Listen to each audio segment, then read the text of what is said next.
Hello, viewer out there. My name is Muhammad Abubakar once again with the program Reflections, where we reflect on the life of those outstanding Nigerians that have made a mark in their chosen endeavors. In this week's edition of the program, we have as guest a distinguished senator of the Federal Republic of Nigeria, a traditional title holder, to be precise, the Sarkin Fulani of Nasarawa, an industrialist, a farmer, and it might also interest you to know that he is an old boy of the prestigious Government College Kefi and also an alumnus of the prestigious Ahmadu Bello University, Zaria. Join me to welcome Senator Walid Jibril, the Sarkin Fulani of Nasarawa, as our guest. Sir, you're welcome to the program. Thank you very much. The fact that you are the Sarkin Fulani of Nasarawa means you are a believer in the traditional institution. Is that so? Sure. What then is the place of traditional institution in the contemporary Nigeria? Well, thank you very much.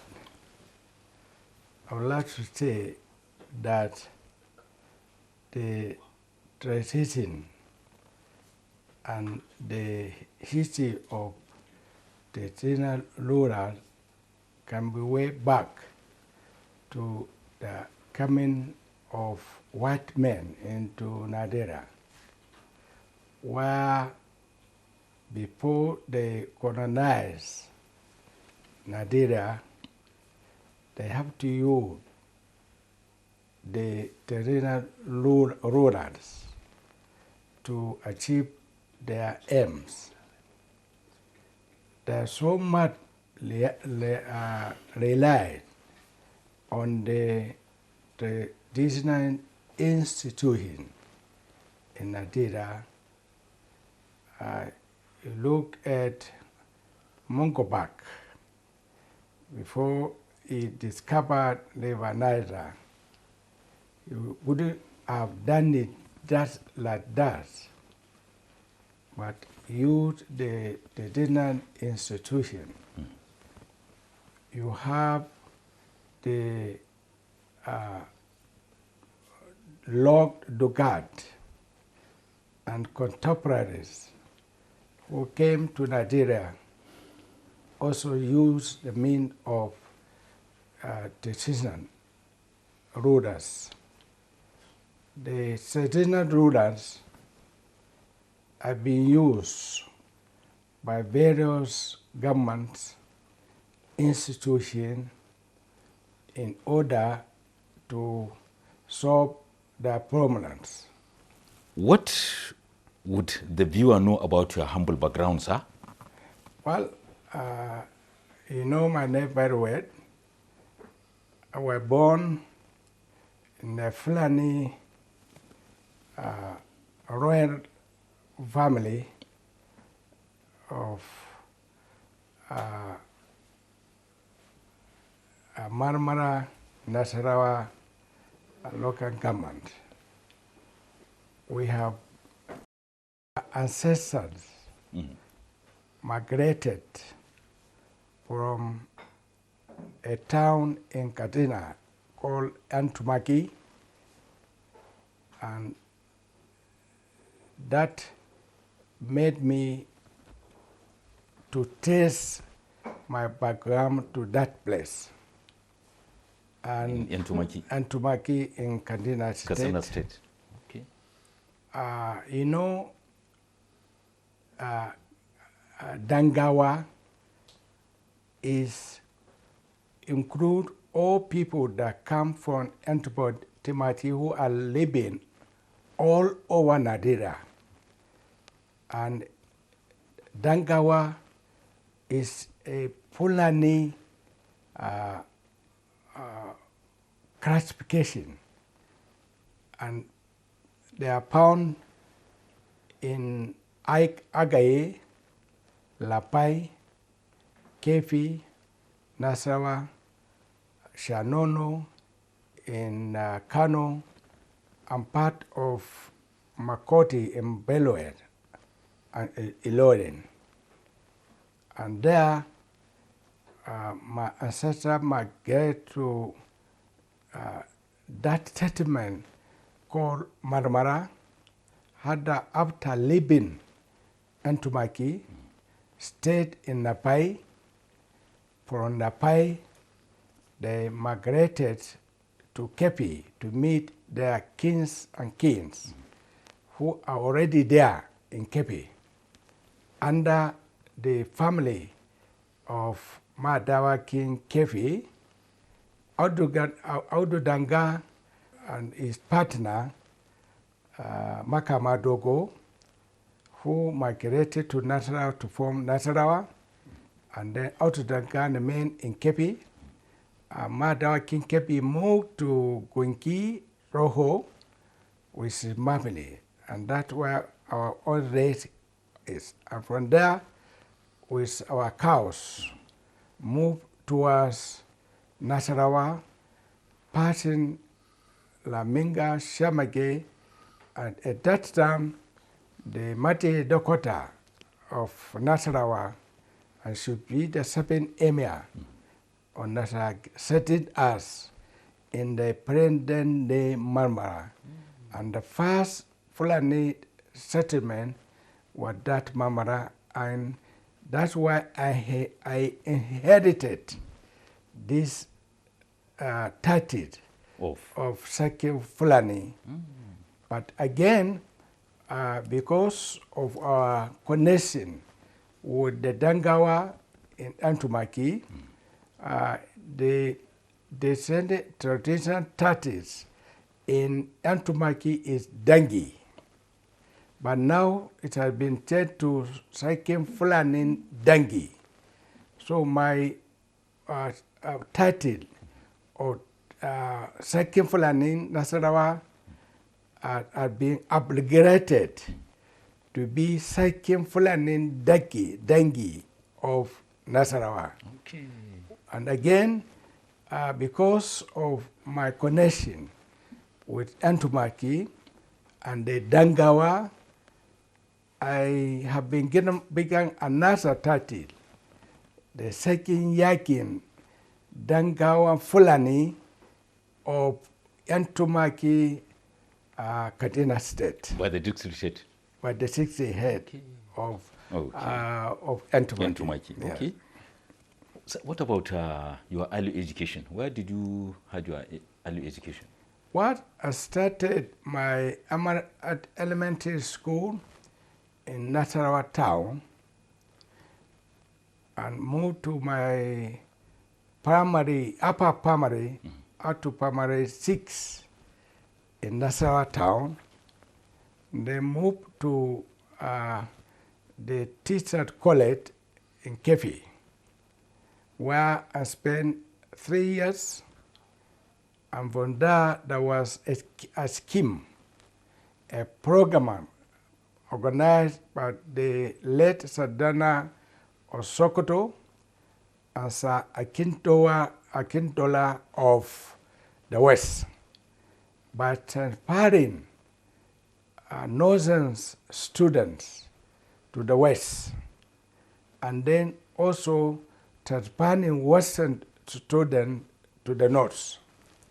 I happen to be transferred along with some of our brothers from Ilodi College.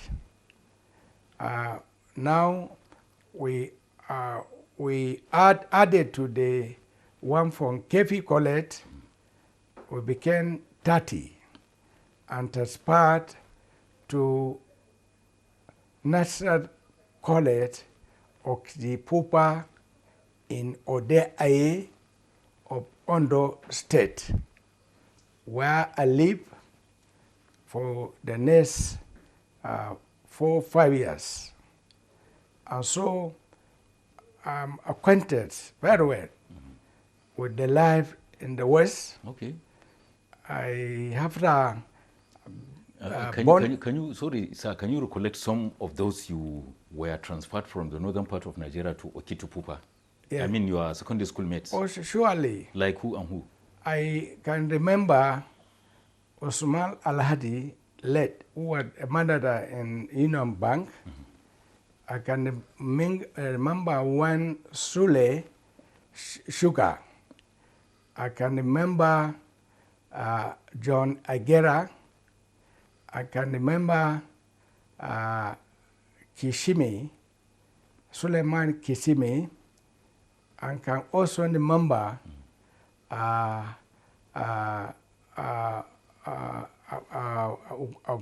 Wepina, Marian, Laro, and so on. Wow. And where we also met those in Otipupa. I can remember Omotosho. I can remember Daramoda, Okay. who is now the current Minister of State of Nada Delta.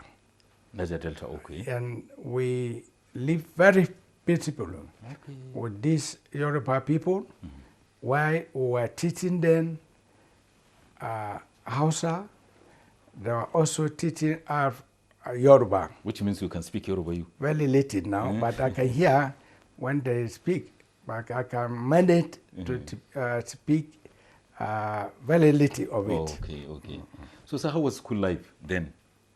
Well, you see, the school life during our time and compared with the insecurity in Nigeria today. During our time, I would leave Nasarawa through Toto, Umahesa, by River Benue. By road? By road to the River Benue, where I will enter.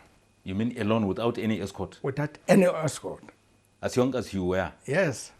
And then enter a boat, speed boat, sometimes this local boat, and then move to the end of the side of River Nada in Lokota.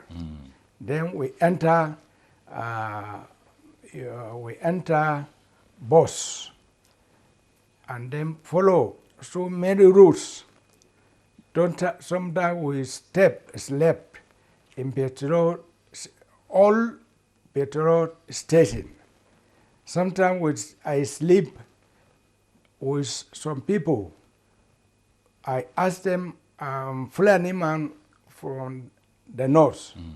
They would receive me very well, staying in the compound, and in the morning they put me in another vehicle to continue with the journey. Continue out to Ijebu Ode, pass through Ore, and then move to Odeaye and setting in my college.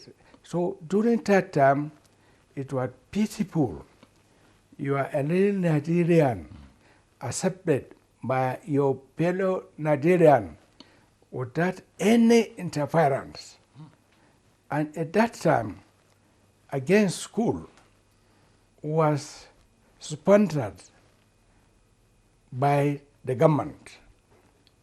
The government pay your school fees, pay your feeding allowances, transport allowances. So how much were you receiving as transport allowance, I can remember it was in pounds. And but it was enough to transport you back. Very bad. From the fundament of finance was not a problem at all. Okay. And so school these days, the parents have to struggle to get the school fees for their children. For their children. You know, our time, it was paid very free. By the government. And our attention were moved towards that education with no string attached to that education. Okay. No play, and you make sure. So you mean there was discipline? I think discipline is number one. You have to abide By the disciplinary procedure. Come out by 5 a.m. We are awake. Go to, we pray. Go to school by around 7 a.m. and we come back for break. And then we have a time for siesta. And if you are caught not going for that siesta, you are going to be punished. You have to come back, eat your food, go to prep. We call it prep. You must be in the classroom doing prep at night. If you are not there, you are going to Be punished. beaten. Okay. There's a time for sports. You have to be there. Whether you like it or not, you have to ban the kind of game. Okay. So in your own case, which type of sport did you participated in? Or I was have you a engaged? champion of basketball. Probably because of your height. I think so. And because of my ability to move with the ball and score from far. If I was attacked when they end, I would throw my ball into the net and it would enter. So I'm well known. At that time, nobody would tell you the difference. Between Muslim and Christian were too close to each other. for anything to bring this harmony that is going on now. Okay. We're so close to ourselves. Split between Muslim and Christian. I was in my room. I was staying with Mr. Okwe from Niger Delta. And we were going well. He was a Christian. And you are a Muslim. On Sunday, I would escort him to the church. I would enter the church with him, and he would also accompany me to the mosque. On Friday. And during Salah, they will come to the mosque, and we sit with them and pray. But today, it's alone like that. Okay. So you were there for how many years? About 4 years. 4 years. So when you finished the school, what followed? When I finished that school, I taught for about a year Where? in Nasarawa, Laminga. You came back home I came back home. armed with your secondary school certificate. Exactly. Then got, stayed for teaching for about one year or so. Then moved So it was so easy for you, for any student who finished secondary school then to Very be easy. absorbed. very easy. Ah. They were even waiting for you to do whatever because you have the education and looking at us coming from the western part of the country who they believe are more educated than us. So it's teaching for us. So after that, I had to go to Ahmadu Bello University to do preliminary studies.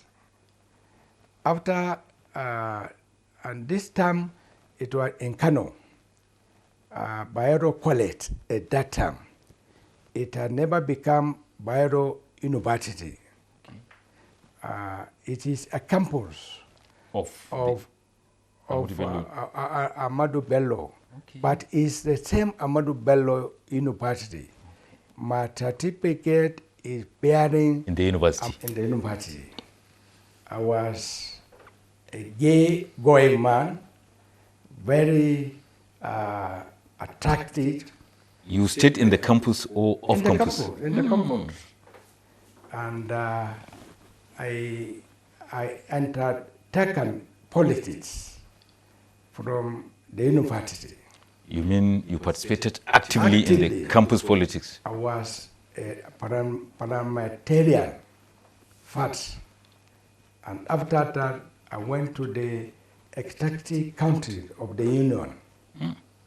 I was the director of cell of the whole university. And by that time, you know, as younger people, we like to have so many clubs, and we form a club. Okay, with your My university friends. mates. And Like who and who? Can you recollect some of them? Oh, very well. Like who and who? With Aliu Medaria. From which He's now state? from Borno State. We have the father from the same state. We have Abu Babari from the same area. Then we have Leti also, and many young men. And that club, you'll be surprised to hear the name. The name of that club is Gamu Ai. We are there. Whether you like it or not, we are there. And everybody see us, knew we are there. And I wouldn't tell you what other things we are doing, but it's very, very interesting. And everybody noticed a member of Gamu Ai. Okay. And that the unionism did not in any way affect your studies? Not at all. We have the time for study. We have the time for unity. And our unity at that time is not that the type of unity here today. We see, we knew our right, the right of the students. We also appreciate the right of the employer, and that is the university management. Okay. Okay. We don't go into war with the university management.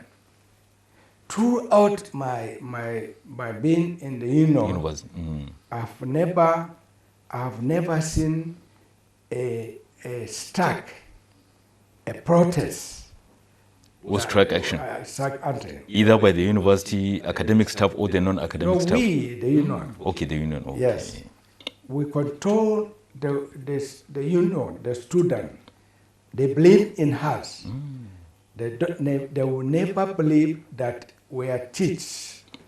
They believe with us, especially myself, who was their director of sales. They will come to get the rings on loan. I will pursuing them when the allowances arrive.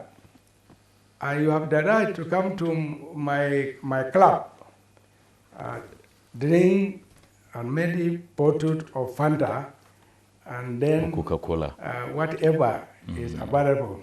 Sometimes I will say, please go, thank you. I will not even receive the money. I'm doing that because I have learned to help people. Okay. I love helping people so much. And so when they realize that I'm a helper, they rush to the cup. Some of them will take the drinks and pay. Okay. Some of them will pay. With the little money I was getting from my friends, my parents, my brothers, I was utilizing for help. And then I was accounting properly the money of the university. Okay. And I was very free and ended freely with no any attachment to corrupting. We didn't Up till know the time you finished the nothing university. like that. Okay, that's Nobody interesting. would bring me to say this man is corrupt. Never. Okay. You earlier told the viewer that on your coming back from the western part of Nigeria, armed with secondary school certificate, you secured employment as a teacher. Yeah. So does that mean you went to Ahmadu Bello University as an in-service student? No. Okay. I resigned Okay, you resigned. from that.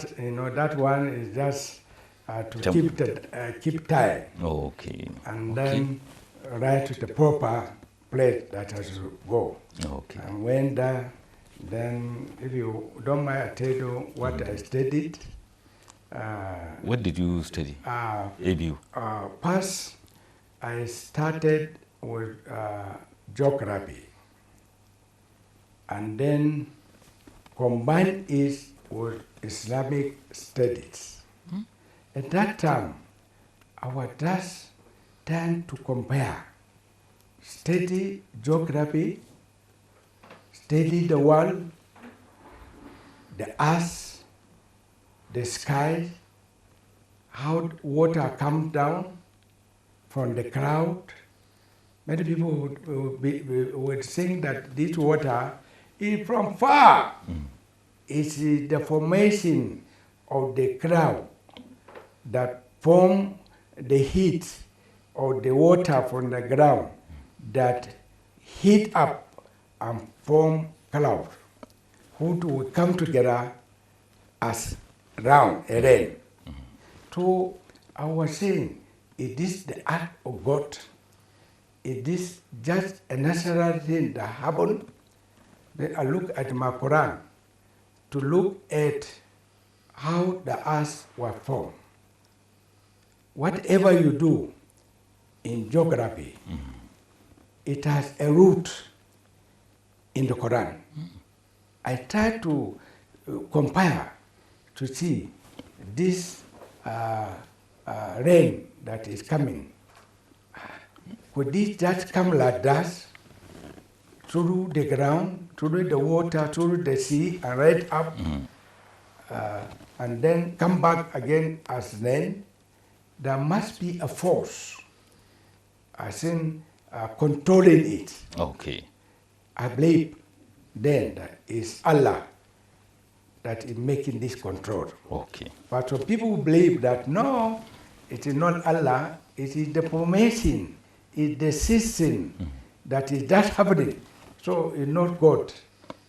If God is not there, what about the system of heating the water, the sea water, which rises up to form clouds, Okay. and then come back again as rain?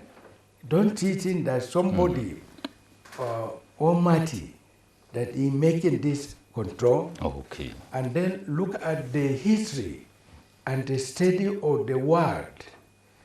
Come to Africa, West Africa. You look at the weather, go up to Egypt, Morocco, and others. Okay. They have their different culture. Okay. They move You all knew that because of the geography because of that the you studied. geography. Okay. They Okay. go to the world. Okay. Then there's UK, there is US, there is Italy, there is people living as Eskimos at the end of the world, Okay. where it's too cold, The coldest part of the world. the coldest. You find even the animals are buried during a season. Yes. And then when the season finishes, they remove the animals. Okay. All those variables combined together Yes. made you made geography very, very interesting for you as Very, a course very. study. Okay. Then Okay. we started studying Islamic studies. Okay. And together we were in the class with some Europeans. I know about 2 or 3 of them. They came to study Islamic studies. Islamic studies. Yes, they are Christian. They were Christian. Okay. At that time, Okay. there were no limitation. I see now there's some limitation. Maybe they will not allow a Christian. Non-Muslim. Probably a non-Muslim. Yes. And when we are studying, we are also studying Christianity. Okay. How did he come? It came much more earlier Okay. than Adam, when Nabi Isa came. That is Jesus Christ. Alayhi salam. And he told us there was somebody who was coming, Okay. and he indulged us Okay. and prepare us for the person coming, and So- that party in Muhammad. Okay. So that means you people were fully prepared by Ahmadu Bello University Zaria Yes. for future challenges that you eventually faced in your life. Yes. Okay. Well, viewer, if you are just joining us, the program is Reflections, and our guest, like I said at the beginning of the program, is distinguished Senator Walid Jibril, an administrator. Sir, before the break, I wanted to ask you about upon the completion of your university education at Ahmadu Bello University Zaria. I know the national. What followed then? Well, there was this introduction of NYSC. The very year you finished, Yes. that was their national youth service scheme was Yes. introduced. So you went for service. I went for service. Where? In Lagos. Probably your first time of going to Lagos. That's my first time. Wow. I know my life in the university as a popular man, staying with everybody, made it easy for me To assimilate. to meet in Lagos. And near our camp, there was a night club belonging to fella Anipo Lako Kodi. I became a very good friend of Anipo Lapo Kodi, and I would dig down. The man was too busy doing everything, but I didn't like the other aspect Of what he was of doing. what he was doing. But he would say, Fulani man, come. Fela, he will call you. Yes. Then I would down and see, I was just looking what he was doing there. It's very terrible. And Fulani, come and see what you are doing in this room. I don't know, that room is bigger than me. I remember many of us who were together, like the emir of Lapai, and then there was some, Diana Ahmed, who was also in that Lagos. Zayan Ahmed. Yes. From which state? From Kaduna. And so, after the Wamos were transferred to the Radio Nadira, Lagos, under the supervision of Christopher Kolade. Christopher Kolade liked me very well. Okay, so you served there after Yes. the orientation. I started. I was reading news For them. for the Radio Nadira, and then suddenly Kolate said, I'm going to transfer you people to various states. He said, come, my friend. He called me Fulani man. I will take you to Kanuri town. Kanuri. I think he must have realized that we were playmates With with Kanuri. Kanuri. So he ported me to Medugudi and to the MBC Medugudi, So, working with Umar Setima and Lawa Gabdo and so many others there, and they're all late now. okay. And I was also reading news. I was also a reporter, Then, yes, going to various interview many paternity in Medugudi. and also to source for news. Yes. Okay. And I was staying in the locals. I was given. Even as a copper then? Yes. As a youth copper? Yes. At the completion of your National Youth Service Corps, when you came back to where? To Nasarawa or to Kaduna? Where? You see, my senior brother was an Air Force officer, late Group Captain Usman Jibrin. Of blessed memory. When we were there in that, at a particular period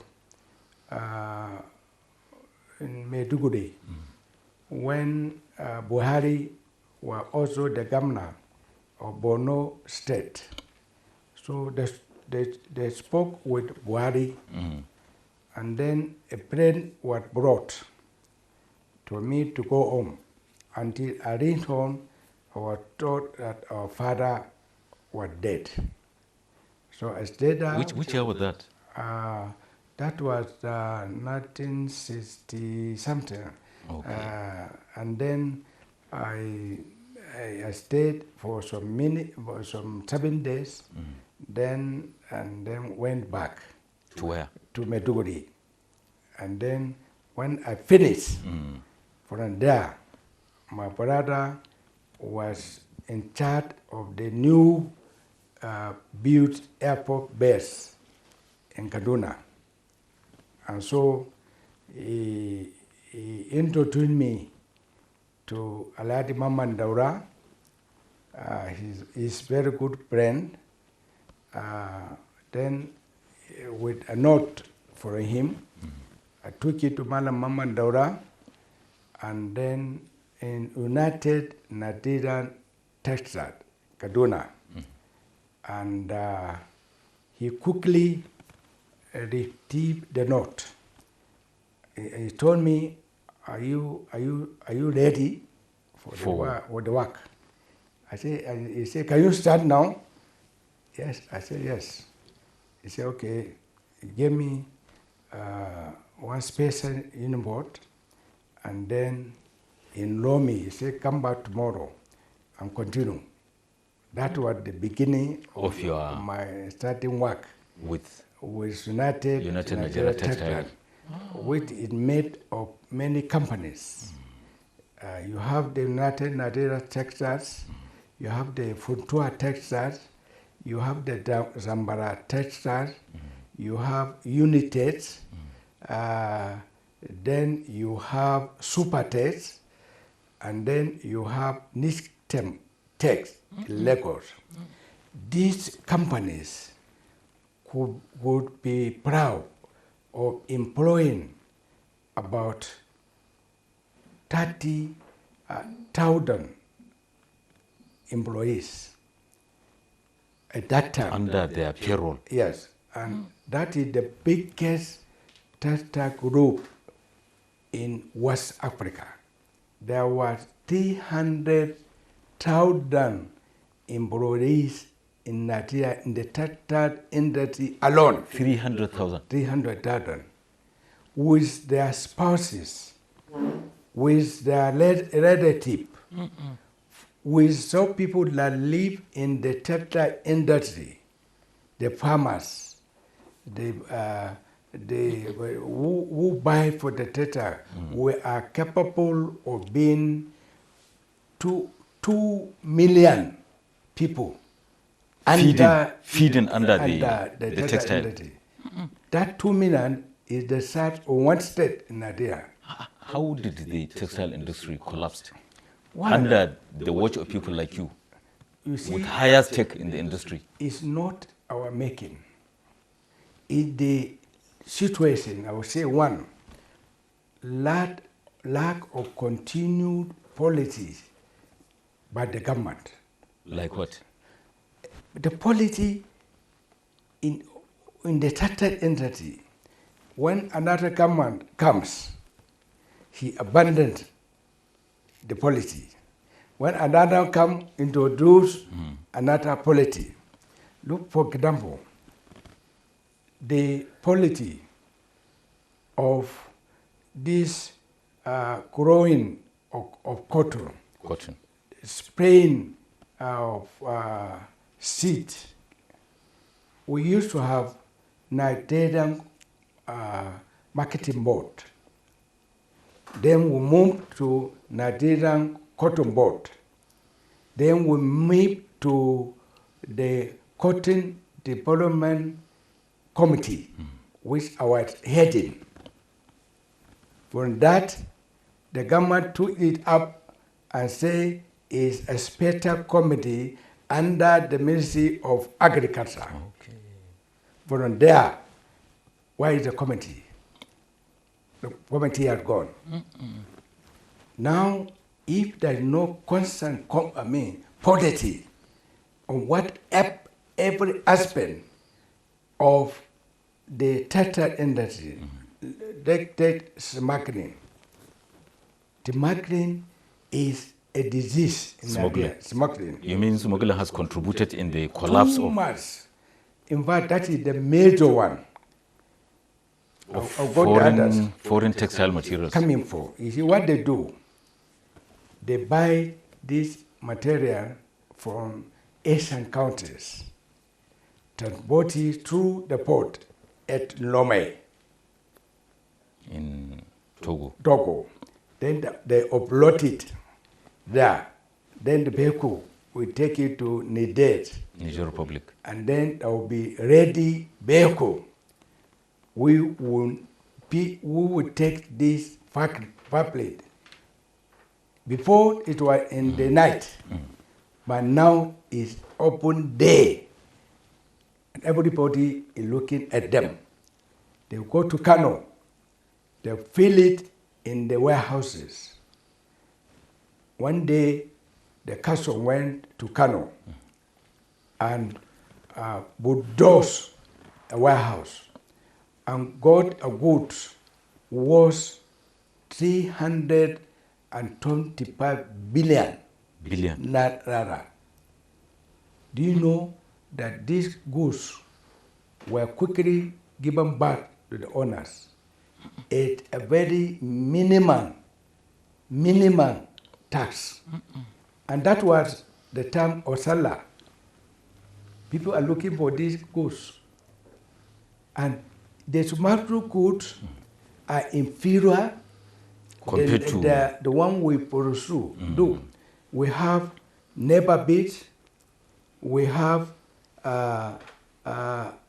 as infrastructure facilities that we charge to our materials, tax, salary of workers. When you put everything together, you cannot sell your good at a lower rate. Yeah. You have to be very high. Okay. But in the countries that are producing these fabrics, they have sufficient NEPA, electricity, transportation, and so on. It's not an issue. It's not. Okay. They have a better way of bringing it to other countries. Okay. And that's why our country today is filled up with demanding good. And that is one of the major causes of this collapse of the industry, textile industry in Nigeria. Yes. Okay. So, sir, I know there have been several attempts by government to revive this sector, once considered the largest employer of labor outside the government. So how can the textile industries be revived? Obasanjo introduced a loan scheme for the textile industry, which was 50 million. Then we tried other countries who would help us. It collapsed. We tried other banks. Nexim Bank, UBA, is collapsed. Then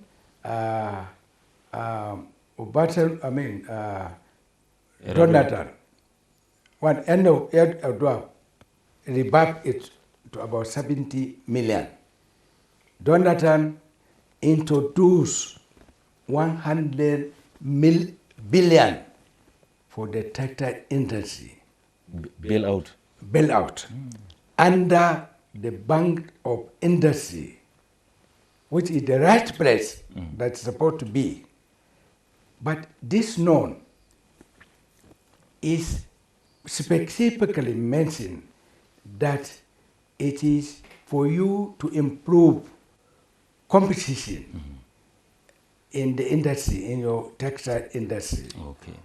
And now, what about the capital? What about a payment of salaries and other structures? You cannot. So you get the loan. You are unable to utilize it fully in all aspects of the loan. You are content to a particular scene. Many of us got the loan. Some got up to 12 billion, some 5 million. And you know there is a consistent set Attached to the loan? Yes, it's not free. You have to produce the directors, you have to produce your, what do you call this, you leave something. Okay. As collateral. Collateral, okay. But So, how many of us have even that collateral now in the industry that will go by for that loan? Some of us could not even access to that loan. okay. If you access to that loan, it cannot do you everything. You have to purchase cotton, you have to plant cotton, You have to pay salaries. you have to pay salaries, you have to get the land, you have to pay the compensation for the land.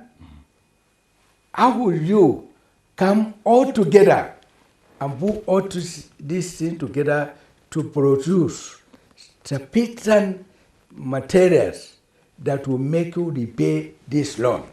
We want a structure. We have a revision to this loan. Okay. What is the exact situation of the textile industry as we speak right away? What is the situation? The situation now. When I tell you, I can easily cry.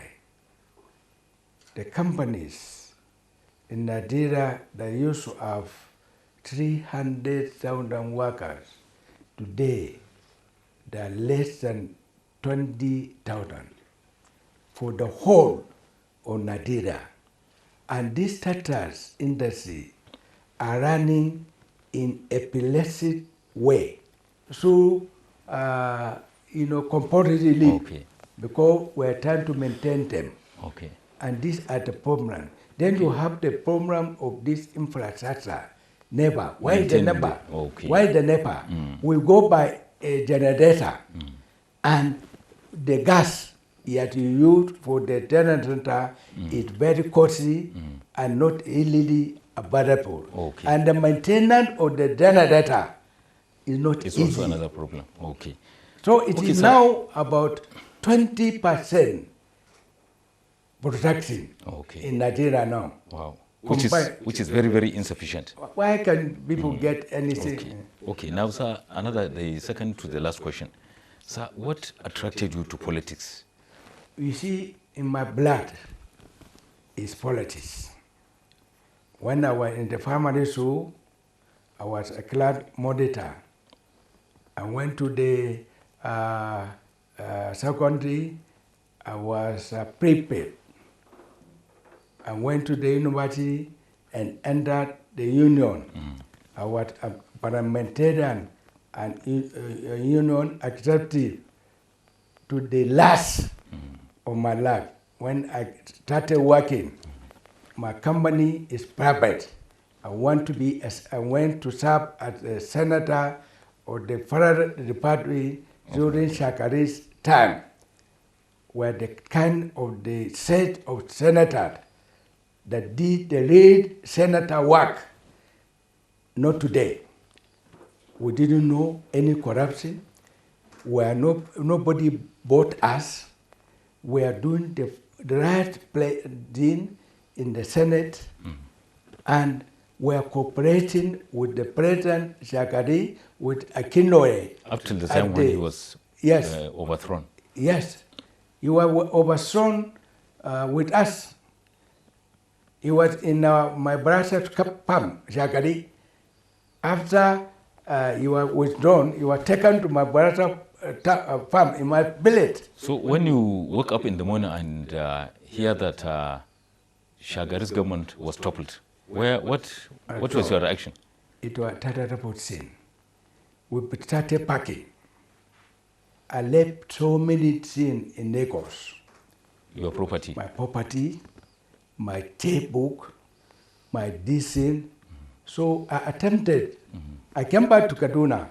Then I attempted to go there immediately. I didn't know. We were arrested. They arrested you? At the airport.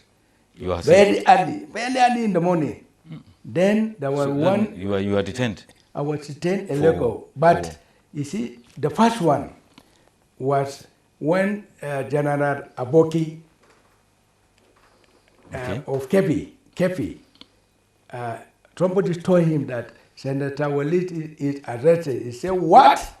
Please go to that place quickly. Give him the key of the car. Let him follow you. So I started following. That was how you are rescued? Yeah, that's how it was. You see, they turned my driver away. Then I was following I was living in one old local house. When I went, they told me, please don't come from that house. Okay. I didn't come out, and the whole scene finished. Then when I met General Aboki, he said, Walid, do you remember that day when you were arrested? Somebody came to you? I said, yeah, somebody came and received the key. He said, I was the one who dented to... Okay. Okay, sir, now the last question. As a politician, sir, what lesson did you personally learn out of the massive defeat your party, PDP, suffered in 2015? First, I will tell you, the coming of Buhari was a tsunami, uncontrolled by anybody. People love Buhari from the bottom, the Tadakawas. You go and talk about Buhari, they will never agree with you. They came en masse and voted and they won. That was a tsunami. That tsunami taught me a very good lesson, to be good. So immediately we failed, we lost the election. We set a committee under Okoro Madu and me as the secretary to find out why we failed. We went to tell you that one, it was imposition. Imposition of candidates. Okay. Godfatherism. Godfatherism? Yes. Okay. It was there. Anybody you like. These two factors contributed so much to your failure as a party. As a party. And we realized that. We apologize to Nigerians. So these are the lessons? These are very great. Okay. And you see, people believe that all the PDP people are corrupt. I bet you, I'm not a corrupt person. And nobody will count me as a corrupt man. You, your humble self? Yes. So, but you cannot speak of others in the party? What I'm talking about myself. So when people tell me that your party, your people are corrupt, I laugh. Because I know myself, I cannot go into something that does not belong to me, and respecting the leaders, the authority. I do my politics, not of abuse. I don't abuse anybody, but I go on issues okay. of what is happening.